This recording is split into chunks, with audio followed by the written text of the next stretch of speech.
Hello and welcome to That Shooting Show. My name's Steve Anderson. I am, as always, your humble host. Just got back from a whirlwind trip to Georgia where we did 2 days of class and match mode coaching for the Georgia State match. Now, that is something that we can do for you at virtually any range. We do 2 days of class and then we put it all together in the match. The ideal format would be class, match, class.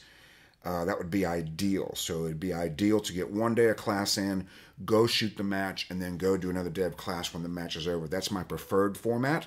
And all you need to do is let me know, hey, I've got a range. Hey, I want to do a class. Let's do this thing. All the shooters that we coached did extremely well. Most of them had their best match ever, and that is something that we can do for you. You just let me know. I want to thank our partners first. You know them, you love them. Say them with me.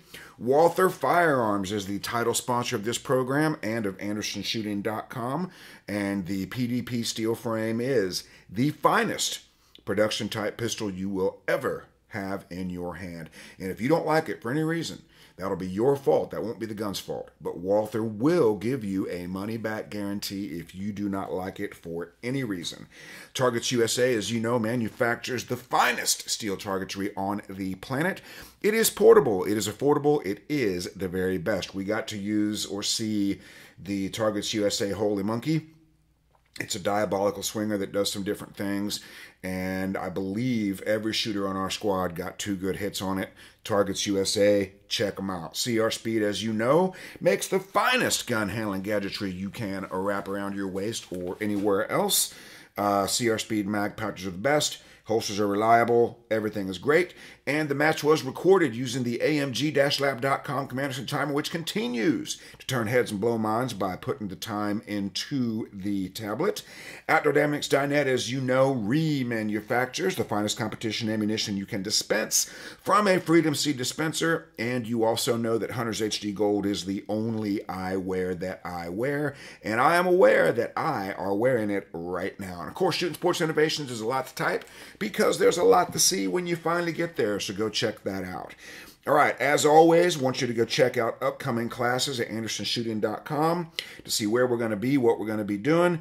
We have 4 mental management opportunities online right now. One of them starts tomorrow, October 9, 16, and 23. Those are Wednesdays. You can do mental management online at 6 p.m. Eastern or 8 p.m. Eastern.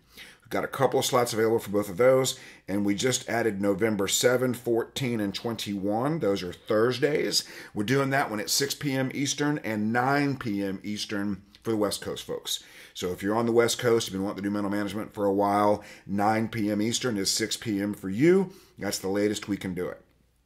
So check out those opportunities. It is 3 2-hour classes, which is guaranteed to revolutionize your mental game, I promise. We're going to be in North Carolina at H2O FOUL, October 28th through November 2nd, doing 4 classes and also match mode coaching. So if you're anywhere in North Carolina, you want to get in on that, let's go get in on that. Now, what do I want to talk about today? Should come as no surprise.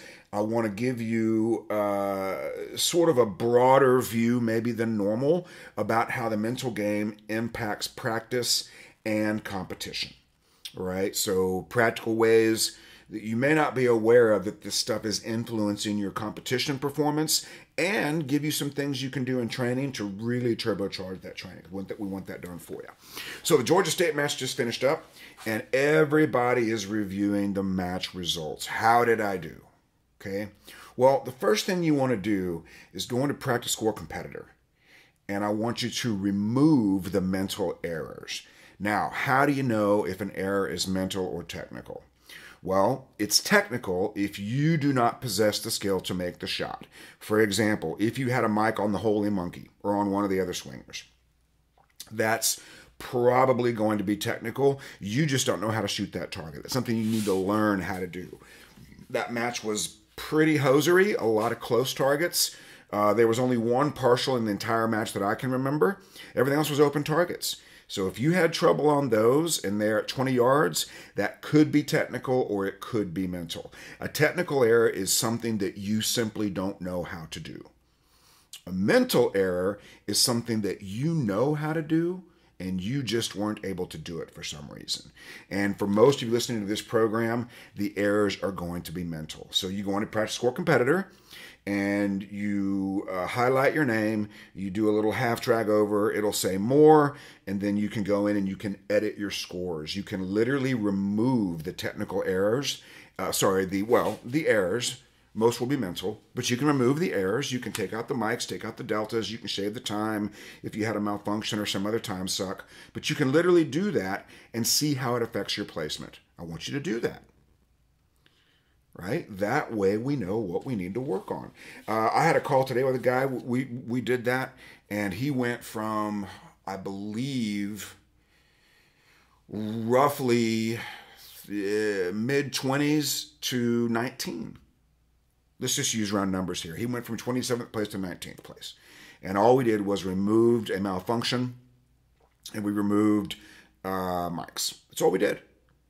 And we talked to make sure those mics were errors. Most of the mental errors, if not all, are going to come from a lack of a subconscious stage plan and or incomplete surrender to the correct point of focus. That's just all there is to it, right? Either we didn't have a subconscious stage plan or we didn't have a singular focus that allowed access to subconscious skill. One of those two things. And this occurs as a percentage, right? All of my shooters, when they had 100% surrender to the correct singular point of focus, combined with a subconscious stage plan, they did great.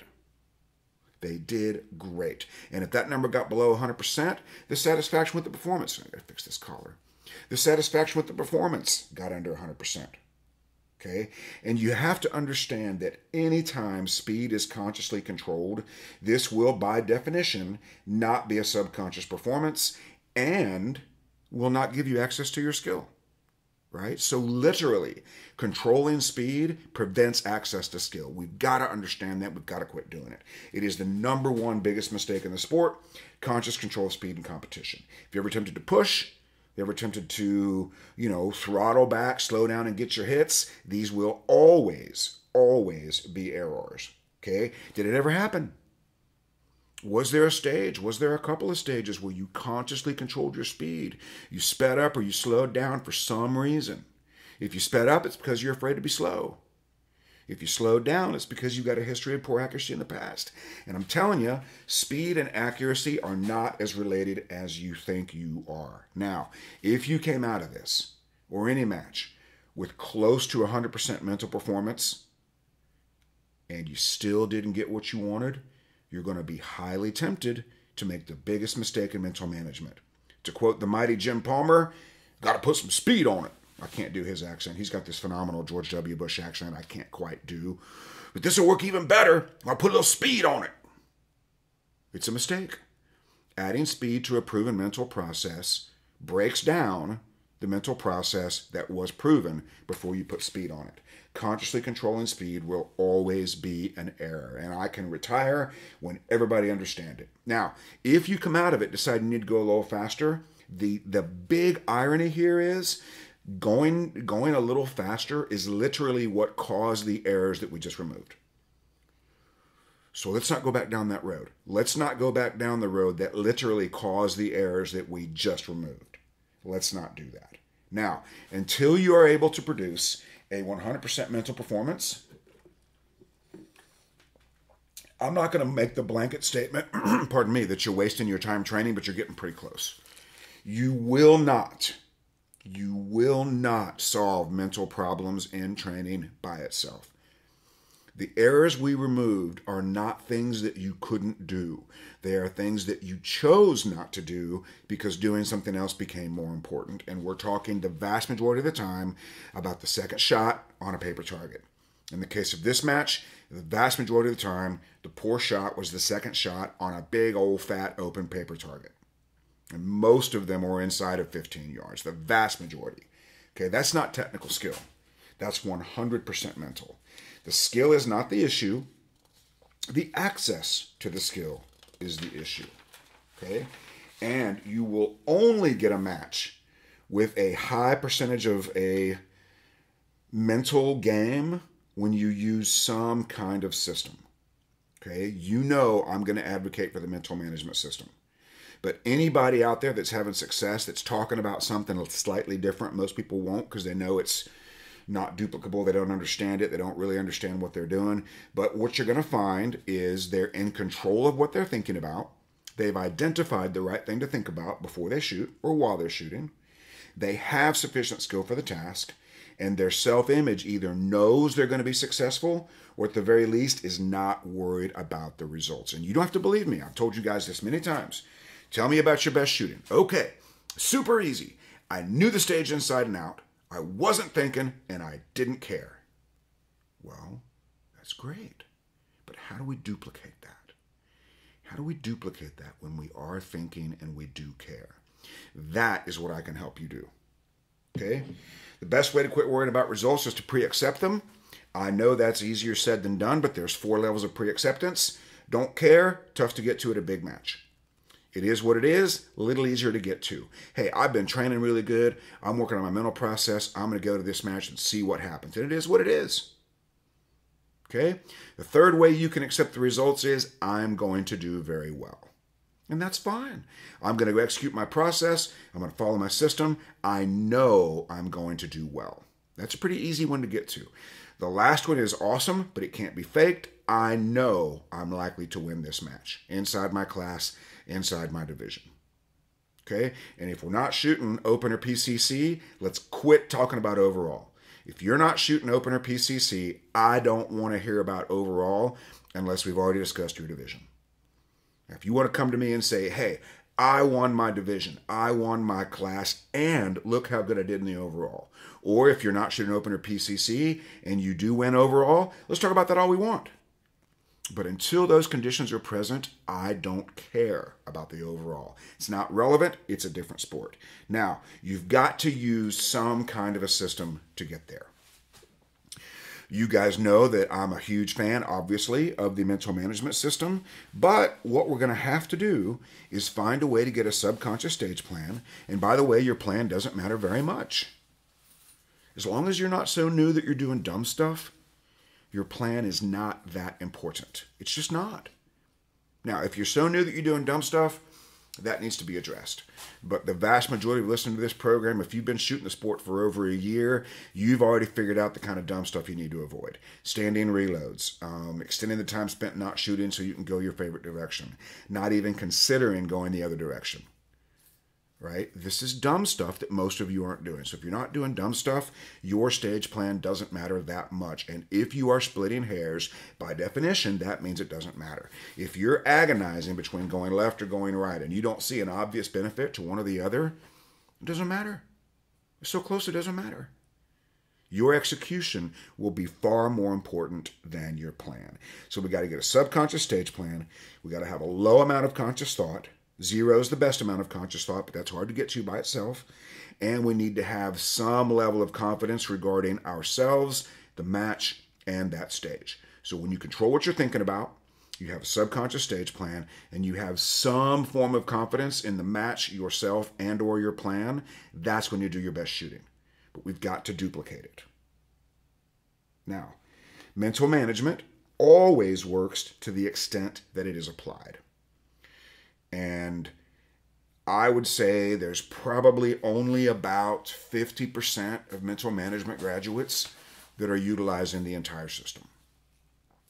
Most of them, I shouldn't say most, 25% are not staying on the flow chart 100%, 50% are not writing in their journals, and probably 50% have followed through on some sort of directive affirmation where you turn yourself into the shooter you want to be. Right? Most people aren't doing those things. So let's do that if you're a mental management graduate. Now, once we have achieved this level, we got to skip ahead to what's next. I'd be doing you a disservice if I didn't tell you what's next. The next thing you have to do is identify where you are on the spectrum of fast and sloppy versus slow and accurate. Everybody's best performance will fall into one of those categories. Most mental management graduates that have had some level of success, now they need to get faster. They don't need to shoot faster. They need to get faster. And there's a big difference, right? If you think So let's say you got beat on a stage by a second and a half. The guy has 4 more Charlies than you do, or the guy has a delta, and you think that's the model. That is not the model. That is what happened in that case, right? But without getting real specific on the numbers, you say, okay, I'm going to save a second and a half by spraying some Charlies. I promise you, those Charlies turn into deltas and mics. And these are the exact same errors that we literally just got done fixing in Practice Score Competitor. We literally just got done with that. And now you want to add some speed to it? You want to go out there and throw some speed on it and see what happens? That ain't the way. The way is to become faster in training. We'll talk about that here in a minute. But the first shooter I want to address is the easiest one to help, and that is the fast and sloppy. I probably had 4 shooters on the squad that were previously fast and sloppy, and it's always the second shot, guys. It is always the second shot on paper causing this problem. Maybe lack of visual patience on steel could factor into that as well, but the vast majority of it is the second shot on paper. That is 100% mental. What we've got to do is learn to call our shots. I can help you with that. And then we surrender to visual patience without consciously slowing down. And what I mean by that is waiting. It's 3 to 5 hundredths of a second between a good follow-up shot. I don't even like that term. 3 to 5 hundredths of a second between a good second shot and a poor second shot. And it's not about slowing down. It's about waiting for the visual conditions to be appropriate for that second shot. That's all it is. That is literally all it is. And when you 100% surrender to the right point of focus, that is what that compels. And what I want you to do, once you know how to call your shots, once you believe you can do it, once you've had some demonstrable success, that's the key to all that. Okay? People that are in this program that I teach so fervently, they need a big win for 100% buy-in. So until you have demonstrable, irrefutable, satisfying success with these processes, you're not likely to trust them 100%. And those people will be tempted to speed up, slow down, speed up, slow down, speed up, slow down, based on the results of the last match. I understand that temptation. I get it. But you're delaying your progress when you do that. So, fast and sloppy is 100% mental. Now, if you're slow and accurate, this is a tougher nut to crack. But it can be done. You need to learn to call your shots. And that is not looking for holes in the target. At a 6 hit factor, you do not have time to see a Charlie in the target and decide to make it up. That will hurt your hit factor. If you see a Charlie and you decide to make it up. Depending on the hit factor, an observed delta, I don't have my calculator in front of me, but an observed delta can be worth making up. And when I say observed, I'm talking about you see the hole in the target. See, it takes some amount of time to go, ooh, crap, that's a delta, I should shoot again. Now, when you learn to call your shots, you get that information from the sights. And calling alphas as you shoot on open targets is going to produce typically an acceptable number of Charlies. I don't know what the right number is. It's probably not 0, certainly not 0 for the entire match. But there's some number of Charlies that are going to be acceptable. Those are produced by calling alphas, not by shooting them intentionally to go faster. That's just all there is to it. Okay, but slow and accurate needs to learn to call their shots. They need to separate practical shot calling, practical shooting from surgical shooting, surgical shot calling. If you're over confirming, that's going to be slow. That means I'm seeing more than I need to see to fire an alpha. With a red dot, it would be waiting for the dot to stop. Now, ironically, waiting for the dot to stop can cause trigger problems. That's kind of a separate issue. We'll go ahead and address it. Let's say you have a 25-yard piece of steel and you think you've got that dot perfectly centered in the middle of it and you decide to send it now. That now will produce a trigger jerk that will steer the shot. Okay, so that would be a good example of over-confirming, causing a poor trigger pull. And then the irony of that particular situation is all that shooter wants to do now is aim even harder so they can hit the trigger even harder. I watched a girl, we did a steel challenge match couple of weekends ago. I'm trying to remember where that was. It was an outlaw steel match that was using USPSA Steel Challenge stages. And this poor lady, she was aiming so intently and hitting the trigger so hard, and all she could think of to do was hit the trigger harder on an even better sight picture. An acceptable sight picture with a good trigger pull is going to be way better than a perfect sight picture that causes us to hit that trigger now. Okay, let's see where we are. Okay, so they need to learn to call their shots, separating practical from surgical, and then they need to get rid of this idea that they're doomed to be slow in order to be accurate. I don't know if I can explain this fully in this format right now. It's very easy to show you on the range, but there's something you need to see to fire 2 good shots. And if you take longer than that, it's unnecessarily slow. There's something you need to see. And the shot calling drills we use will encourage you to see it. You'll learn to see what 2 good shots looks like. The best case scenario is it's one continuous sight picture of both shots. Dot lift, dot return. Sight lift, sight return. What you knuckleheads or some of you are doing now is you're firing 2 shots on one sight picture.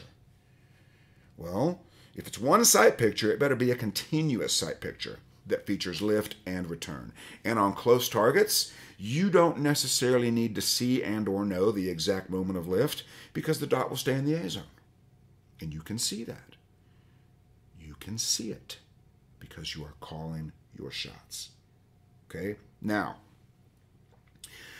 when a slow, accurate shooter is learning to do things a little quicker, there will be a short-term accuracy degradation while they learn what they need to see to produce 2 good shots. The most important thing here is that we monitor the imprints of the self-image so that the shooter doesn't go, well, golly, I used to be accurate, slow, now I'm still slow, and I'm inaccurate. That's what dooms people to staying in the slow and accurate phase. The other thing that keeps them there is they think that the match is the best place to go looking for the speed. The match is not the best. The match is the worst place to go looking for the speed. Training is where you want to go looking for the speed. Now, the reason we need to protect imprints to the self-image during this process is you are changing who you are as a shooter during this process. So the imprints to self-image are thoughts of ability that determine, hey, this is the right course of action. This is getting better. This situation is improving. If we don't do that, it's going to continue to get worse. And the negative imprints in training is the second biggest problem in the sport, right behind the conscious control of speed and competition. Okay? Now, the other thing that a slow, accurate shooter needs to do is go after the biggest numbers first. Set up anything you want, any drill, set up a small stage, whatever you want. Shoot that thing for score. Learn to shoot it in match mode. We got to be able to do that first before we can go after improvements in training. We covered that earlier. And then look at the biggest numbers. Okay, what you're going to find is the non-shooting movement will be the biggest single number on that stage. Okay, if you've got to move 10 feet from position A to position B and you can't be shooting during that time needs to be reduced. There's lots of different ways you can do that. The easiest place to start is to do something sooner, to initiate the movement slightly sooner, and then just begin shooting at the new position slightly sooner. This means baby steps. This means having the gun up. It means all kinds of things. It means decelerating into position so that the sights aren't all bouncy. And these are things you learn in training by breaking down that specific element of the stage. Another great thing you can do is simply dry fire the whole stage with a reduced par time. That works phenomenally well in training. The only thing you got to watch out there for is that you're not making up the time with jailbait splits. If you go from 25s or whatever it is down to 12s and 14s for a 28 round stage you're dry firing, you're not going to get to keep those split times with any degree of accuracy. But if you save time on transitions, periods of movement that don't allow shooting, you do get to keep those times. And that is awesome. The next thing is going to be the transitions, the time between targets. One of the things we've learned is that most people have the exact same transition between a target that is 30 feet apart and a target that is 3 feet apart. It's in the 60s. Okay, so we have a new drill, we have a new section of class. In fact, in 2025, we'll have an entire class that focuses on reducing transition time. And I don't have the hard numbers in front of me, and it would depend on the stage, but I would imagine that all of the transition times between the targets would be greater than the time between shots in a period of movement that doesn't allow shooting, meaning the transitions would add up to more time than a single period of non-shooting. I would be pretty surprised if that wasn't the case. Time to first will be in there. That's towards the bottom of the list. And then splits is the very smallest number on the stage. Unless your splits on close targets are in the 50s and 60s, that is not the problem. Now, obviously, if we're split in the 50s and 60s on close targets, that is a problem, but it's still not going to be your biggest problem, because if you're doing that, we're going to find lazy transitions as well. And if you are a slow, accurate shooter, all you need to do is dry fire to get fast. And this is after you learn how to call your shots. That's the first thing we got to do. Second thing we got to do is dry fire to get fast. I mean Jay Beal fast. I mean Instagram fast. I mean, holy moly, I didn't even see that reload fast. We've got to do that. You can set up a par time on literally anything and start reducing that par time, right? 3 targets. With 3 targets, period of movement, 3 targets. I can dry fire that in 6 seconds. Okay, what does a 5.5 feel like? Okay, what does a 5 feel like? How do I get from 5 to 4.5? Right? That is literally the only thing you need to do to get faster once you've learned to call your shots. And we need a massive amount of reps of this new behavior, right? So let's say I got 3 targets over here, 3 targets over there, and I'm going to back up on these 3, and I've never done that before, and then I'm going to shoot on the way in over here. Well, doing that once ain't going to make it normal. It's just not. Right? We need enough reps to make that the normal way that we do this, so that when we get to a stage that has that opportunity, we're selecting that from a Rolodex of subconscious skills. Jay Beal is furiously Googling Rolodex because you don't know what it is. But back in the Stone Ages, people had on their desk a little flippy thing, a little rotary Rolodex is what they called it, with names and phone numbers. I know, it sounds crazy, right? Think of it as the contacts from your phone was on a little wheel made of paper, like a little hamster wheel. And you'd spin it until you found Bob's phone number. Okay, well, that's where your subconscious skills live, in the Rolodex of your subconscious mind. Okay, your job when you're walking stages is to select those skills from that Rolodex. You're not learning how to do new stuff. You're simply saying, okay, this is a thing that I know how to do. I'm going to use this skill here. And it's going to take some time for this new behavior to become subconscious. If you go out and try to do this new thing that doesn't have enough reps to be subconscious, that's going to cause a problem. This is why a period of decline is very common after increasing our training. And that's because we're going out and trying to do things that are not subconscious yet. You could go to a match or two and intentionally do some, let's say you learned how to do transitions better by calling the second shot, snapping your head. If you go out and try to do that at a match, it's probably not going to go very well. But if you dry fire it enough so that it's the normal way, the only way you can transition the gun across the range, that's when it becomes magical. You've got to do the reps. And I'm sure we're going to come back to this, but you've really got to monitor the imprints to self-image while you're doing this, so that as the technique is changing, you're refining your opinion, you're improving your opinion of the viability of this process. Okay? That's got to be done, and we'll talk about that here in a minute. So, when you're training, you're also going to have a singular focus, but it's going to change based on the definition of success. I've said this to you guys numerous times. If you do not define success before you go to the range, you will have no success. It'll be very damaging for your confidence. Very damaging. But if you start a drill and you establish the definition of success that's achievable on that day, and you achieve that goal, you're going to find your confidence skyrocketing. I promise. You're not going to like the process, but you're going to love the result. But having a definition of success that you can meet on that day for that drill is crucial for a positive imprint. And you cannot outsmart this. Well, this may work for dumb people, but I've been hard on my whole life, and damn it, I've achieved a lot, so I'm going to keep being hard on myself. What got you there will what got you here will not get you there. I promise. So, anytime you're doing a rep, every rep is either great or a great correction. If I'm working on reloads, for example, every reload I do is either great or features a great correction. So my imprint of that is, this process is working, I am getting better. And I want to give you a little secret tip here, a little gold nugget. If you're working on something technical, I want you to use the preload, action, reload model so that prior to every attempt, you visualize getting it right. Hey, this is what it's going to look like and feel like to get it right. And then you make your attempt, you complete your action, and then regardless of how it goes, you do a reload where you visualize getting it right. So in the case of missing reloads, okay, if I miss a reload, I'm going to identify what I need to do to correct it. I'm going to visualize getting it right after the attempt and before the next one.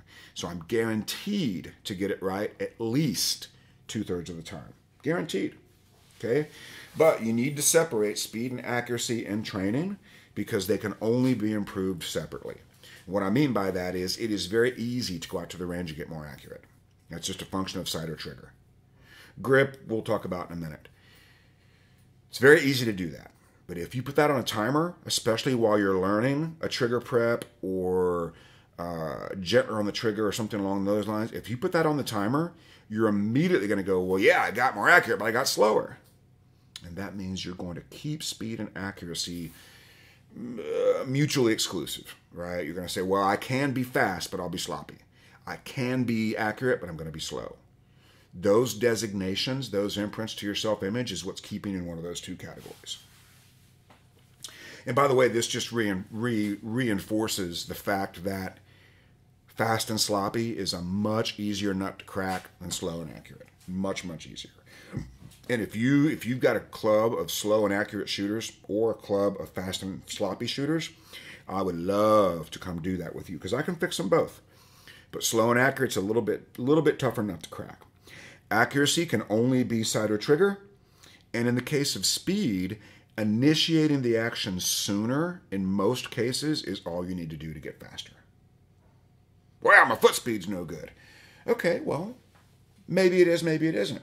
But if you're a physically fit individual, you can transport yourself from point A to point B a little quicker than you are now.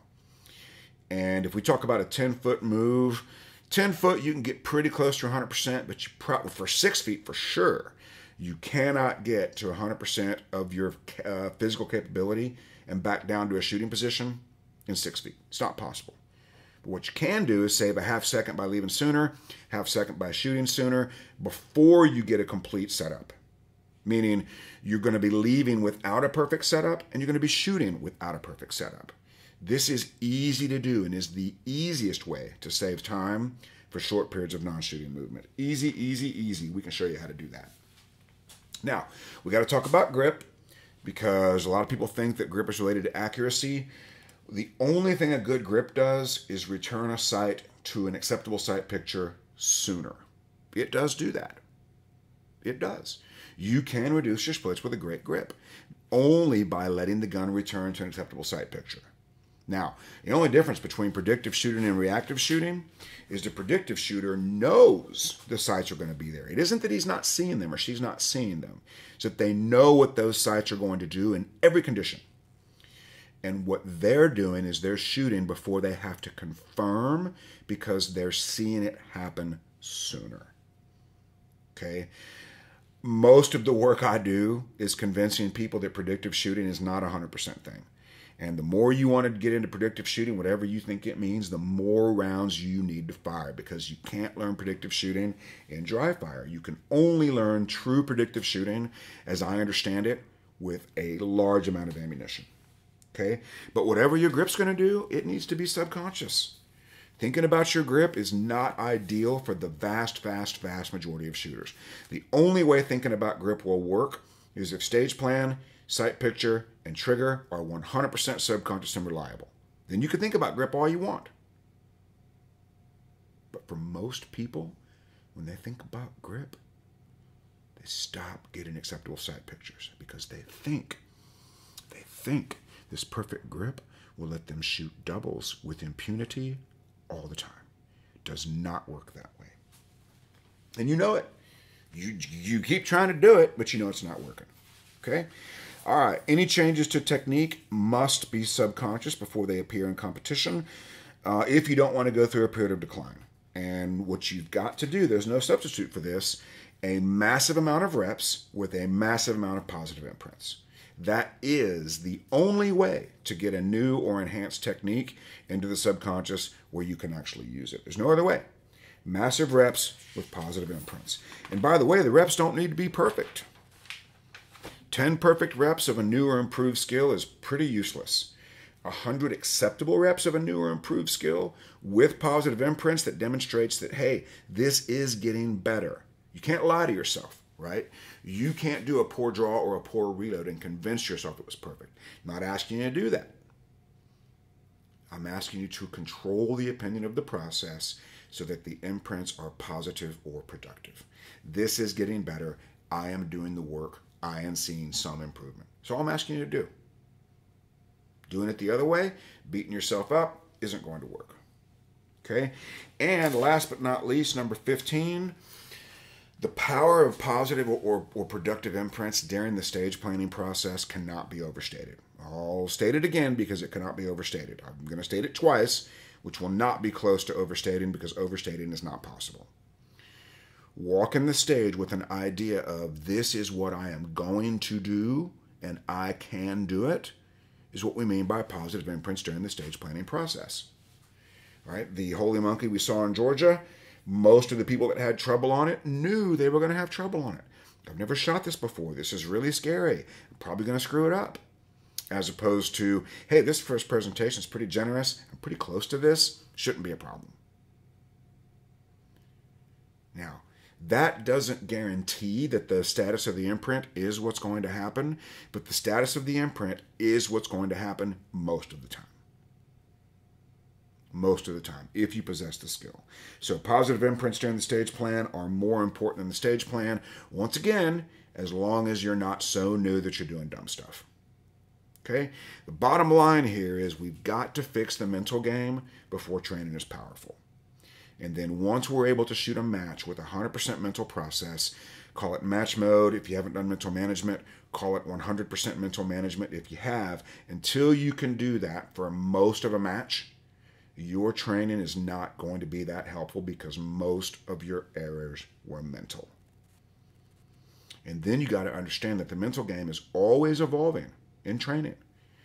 And if you take control of the imprints, you are in control of what is happening to the access of these skills that you're trying to improve, create, blah, blah, blah. Getting faster is about learning what it feels like to do something faster. Right now, let's use the example of a draw. If you've got a 1.5 draw to a 7-yard target, you don't know what it feels like to do a 0.9. You just don't know. And that's because anytime you get under 1.5, you don't get an alpha and you give up. But you are not going to get from a 1.5 to a 0.9 without some deltas, charlies, and mics. It's just not going to happen. But once you know what it feels like, and this is true for every skill in the sport that requires speed, once you know what it feels like to present that gun in less than a second and fire a safe shot, do that 10 times in a row, now you can do it. I don't know that we're going to get to an alpha right away, but we'll get there eventually. It's not going to take that long. It's really not. Okay? If you're running a stage in 30 seconds in training and you want to get down to 25, you don't know what it feels like to run the stage in 25 seconds. So you drive by it at 25 seconds. Oh, I can be a little bit more aggressive here. Oh, I can drive the gun in harder in between targets. And doing it in dry fire is really effective because it minimizes the danger of negative imprints. Right?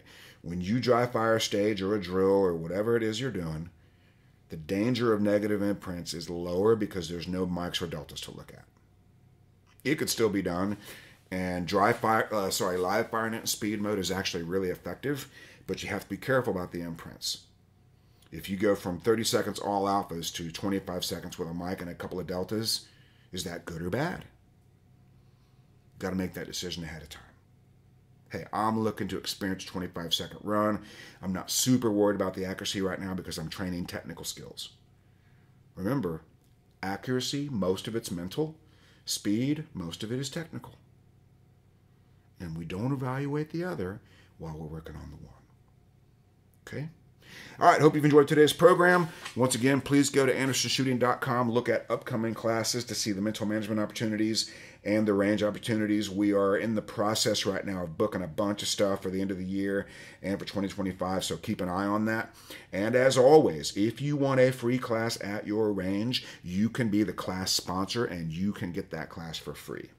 Okay, email me, steve@andersonshooting.com. Say, hey, I got a range. Hey, I want a free class, and let's get this done. So until we meet again on the range, on the phone, on the Zoom, or anywhere else, love you, bye, and get to work.